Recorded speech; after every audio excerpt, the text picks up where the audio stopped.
Assalamualaikum warahmatullahi wabarakatuh.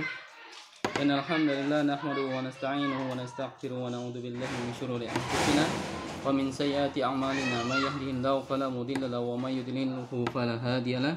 Asyhadu an la ilaha illallah wa asyhadu anna Muhammadan 'abduhu wa rasuluhu la nabiyya ba'dah. Qala Allah ta'ala fil Qur'anil Karim a'udzu billahi minasyaitonir rajim yarfa'illahu alladhina amanu minkum walladzina utul ilma darajat wallahu bima ta'maluna khabir. Wa qala Rasulullah sallallahu alaihi wasallam may yuridillahu bi khairan yufaqihu fid din. Kepada anak-anakku sekalian yang dirahmati oleh Allah Subhanahu wa taala, santri baru Pondok Pesantren Al Hasanah, Pondok Kelapa Bengkulu Tengah.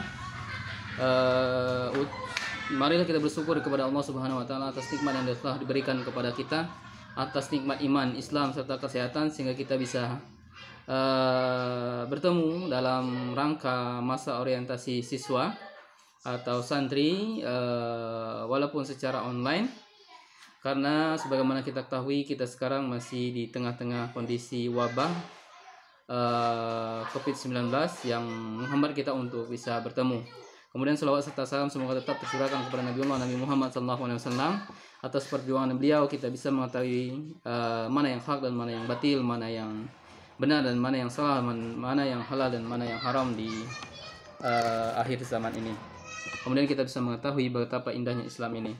Kemudian anak-anak yang dirahmati oleh Allah Subhanahu wa taala, saya ucapkan terima kasih banyak kalian telah bergabung di Pesantren Al Hasanah. Dan itu sebuah rezeki yang besar, sehingga kita sebagaimana kita ketahui bahwa tujuan Anda semua untuk ke Pesantren Al Hasanah adalah untuk menuntut ilmu agama, dan itu adalah sebuah kewajiban bagi seorang muslim sebagaimana Rasulullah SAW mengatakan thalabul ilmi faridatun ala kulli muslim, menuntut ilmu adalah kewajiban bagi seorang muslim. Kemudian dan orang-orang yang menuntut ilmu ini adalah orang-orang yang berjihad di jalan Allah Subhanahu wa taala. Anak-anak yang dirahmati oleh Allah Subhanahu wa taala, dalam rangka MOS ini saya Ustadz Sahdan Eri SPDI diamanahkan untuk menyampaikan sebuah materi yang singkat, yakni tentang bagaimana pergaulan seorang muslim dengan muslim yang lainnya, atau khususnya pergaulan antara seorang muslim dengan muslimah, antara laki-laki dan perempuan di dalam Islam. Anak-anak yang dirahmati oleh Allah Subhanahu wa taala, mungkin setelah masuk pesantren nanti, kalau Allah takdirkan kita bertemu dengan bertatap muka, mungkin banyak pertanyaan, atau ketika tes kemarin juga sudah ada pertanyaan, kenapa sih pondok pesantrennya Ustadz kok pisah antara laki-laki dan perempuan? Nah, itu salah satu bentuk bagaimana kita mendidik atau melatih Anda semua agar kehidupannya itu sesuai dengan syariat Islam. Sebagaimana Nabi SAW menasihatkan ketika seorang anak-anak ya, laki-laki dan perempuan, dan dia bersaudara, ketika dia sudah usia balik maka dia harus dipisahkan tempat tidurnya karena dia laki-laki dan perempuan. Anak-anak yang dirahmati oleh Allah Subhanahu wa taala, 1400 tahun yang lalu Islam sudah mengajarkan bagaimana etika bergaulnya seorang muslim dengan muslimah, antara laki-laki dan perempuan. Karena sebelum datangnya Islam, manusia itu hidup dalam kejahiliaan yang disebut dengan zaman jahiliyah. Kemudian sehingga para perempuan tidak dihargai. Jika ada orang terdahulu ya, yang sebelum datangnya Islam mereka mempunyai anak perempuan, mereka itu akan berubah wajahnya menjadi merah, mereka malu, mereka menyembunyikan diri. Bahkan tidak sedikit di kalangan mereka itu membunuh atau mengubur anak perempuan dengan secara hidup-hidup. Dan itu realita di zaman dahulu, 1400 tahun yang lalu sebelum datangnya Islam. Nah, setelah datangnya Islam, Islam menghapus itu semua. Kemudian mengangkat harkat martabat wanita setinggi-tingginya. Sampai pada tahap perempuan itu dulu tidak boleh mendapat warisan. Tapi setelah datangnya Islam, wanita mendapat warisan. Kemudian dulu mereka tidak mempunyai pakaian yang menutup aurat. Tapi di dalam Islam, perempuan dijadikan bak ratu di sebuah istana atau di sebuah kerajaan. Tidak boleh menyentuhnya kecuali orang yang berhak atau yang diizinkan. Maka begitu kemuliaan Islam, Islam memuliakan seorang wanita di dalam agama ini. Begitu juga dengan laki-laki. Maka oleh sebab itu di dalam Islam ada tata cara atau aturan-aturan tertentu khusus di dalam pergaulan di antara uh, laki-laki dan perempuan di dalam Islam. Pertama, pergaulan itu hendaknya antara laki-laki dan perempuan itu tidak terjadi pergaulan bebas. Bagaimana pergaulan bebas? Pergaulan yang tidak ada batasnya, sebagaimana kita ketahui di zaman akhir ini di kalangan kita, ya kan, anak-anak laki-laki, perempuan bebas beraktivitas bersama dengan laki-laki dan perempuan lainnya, walaupun mereka bukan mahramnya, bukan saudaranya. Nah, itu berbahaya, sehingga efek negatifnya kita banyak dapati di berita gitu, media elektronik, ya kan. Kita lihat di televisi banyak wanita yang perempuan muda, ya, anak remaja bunuh diri gara-gara putus cinta, ada yang melahirkan kemudian anaknya dibuang, ada juga anak yang dibunuh, kemudian juga ada aktivitas aborsi, yang semua itu dilarang oleh Islam, dan diharamkan. Kenapa itu terjadi? Karena pergaulan yang tidak terkendalikan, pergaulan bebas.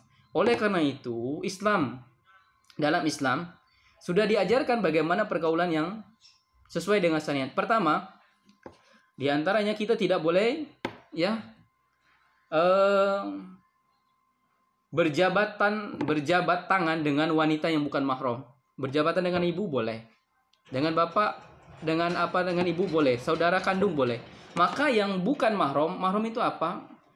Secara bahasa, mahram itu adalah orang yang diharamkan untuk menikahi. Ya, maka selain dari mahram kita nggak boleh. Maka jangan kaget nanti kalau di pesantren Ananda dapati guru ustaz tidak berjabat tangan dengan santriwati, atau santriwan tidak berjabat tangan dengan ustazah-ustazahnya. Kenapa? Karena itu dilarang. Dilarang siapa? Allah dan Rasulnya. Sebagaimana Rasulullah SAW mengatakan di dalam hadisnya, beliau mengatakan, li ayyut'ana fi rasi ahadikum bimahitin min hadidin khairul lahu min ayyamussa imra'atan la tahillalahu. Apa kata Nabi? Sungguh kepala seseorang itu ditusuk. Sungguh kepala seseorang di antara kalian itu ditusuk dengan jarum besi, yang jarumnya itu dari besi, itu lebih baik daripada dia menyentuh wanita yang tidak halal baginya. Artinya bersentuhan kepada wanita yang bukan mahramnya. Maka yang bukan saudara kandung, tapi ada ketentuannya mahram. Insyaallah kalau nanti masuk di pesantren kita jelaskan apa itu mahram dan ketentuannya. Maka kesimpulannya, yang pertama, tidak boleh orang itu bersentuhan tangan kecuali dengan mahramnya. Kalau di luar mahramnya nggak boleh. Itu. Yang kedua, pacaran. Nah, di kondisi sekarang mungkin bagi Ananda mendengar kata pacaran itu sudah biasa di luar sana, dan banyak yang melakukannya di antara remaja-remaja.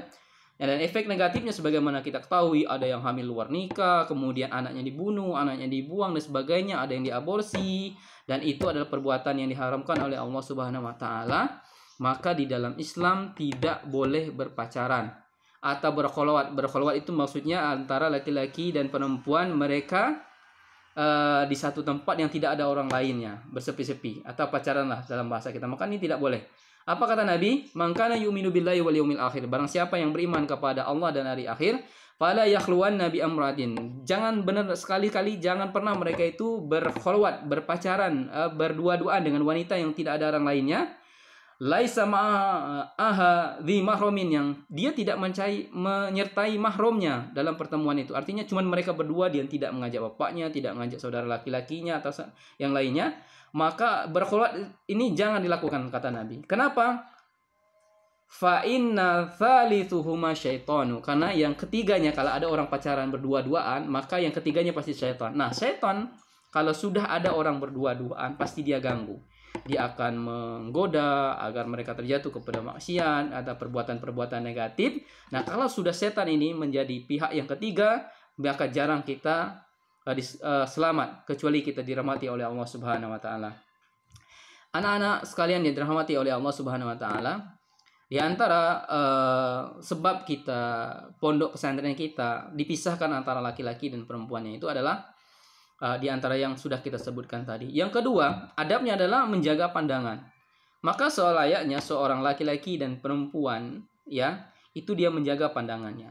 Tidak boleh di dalam Islam itu seorang laki-laki memandang perempuan yang bukan mahramnya dengan pandangan yang sangat tajam, atau pandangan yang berlarut-larutan, atau pandangan yang mengandung niat negatif, nggak boleh, niat buruk, ini nggak boleh, maka diharamkan dalam Islam.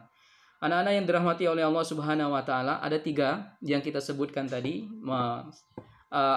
adab seseorang pergaulan di dalam Islam antara laki-laki dan perempuan. Yang pertama, dia tidak boleh melakukan pergaulan bebas. Yang kedua, dia tidak boleh berpacaran, kemudian atau berkholwat, dan tidak boleh bersentuhan tangan antara laki-laki dan perempuan yang bukan mahramnya, dan disertai menjaga pandangan. Nah, ini adalah beberapa adab seorang laki-laki dan perempuan di dalam Islam. Ini hanya penyampaian singkat. Moga kiranya Allah mentakdirkan kita nanti bertemu langsung di pesantren Al-Hasanah. Saya Ustadz Sahdan Eri SPDI mengucapkan mohon maaf yang sebesar-besarnya. Kemudian semoga ananda semuanya diberkahi keilmuannya dan dapat bertemu di pesantren Al-Hasanah setelah masa Covid ini berlalu. Sekian, assalamualaikum warahmatullahi wabarakatuh.